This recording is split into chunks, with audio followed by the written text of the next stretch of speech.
This is part 3 of 5 differences between dating apps and matchmakers. And we're talking about the cost benefits and the cost downsides. No question, dating apps are cheap. You can get on a dating app right away.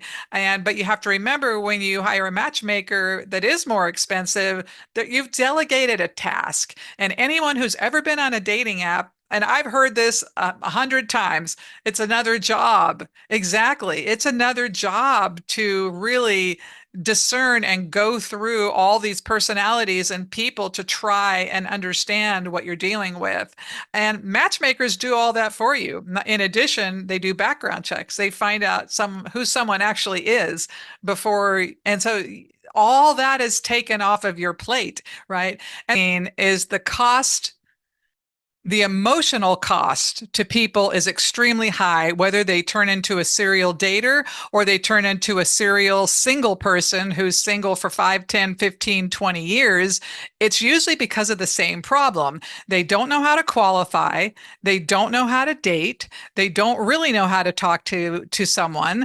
And they get in a pattern of how they do their process, which is incorrect and doesn't work. And then they reinforce that there's nobody good out there, that the dating apps suck, and dating itself is useless. And nothing could be further from the truth, but they don't know how, and they're too proud or too egotistical to admit they don't know what they're doing. And the best part about matchmakers is they do know what they're doing. They do know what's going on in the dating world. They do know how to talk to people. They do know how to prepare people for dates. They do know how to screen people. It's really that simple. I mean, even on dating apps, if you don't know how to market yourself correctly, you won't appeal to the people that you're hoping to match with. Matchmakers know how to do that.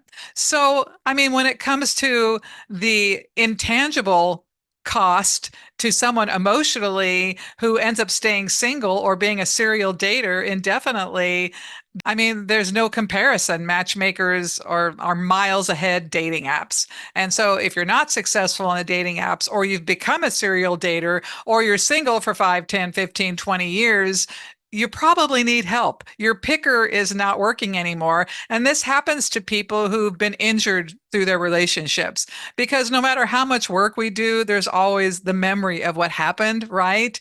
And our picker just gets skewed, and people tend to pick based upon what they're trying to exclude. Inflexibility really is a hindrance to a lot of people.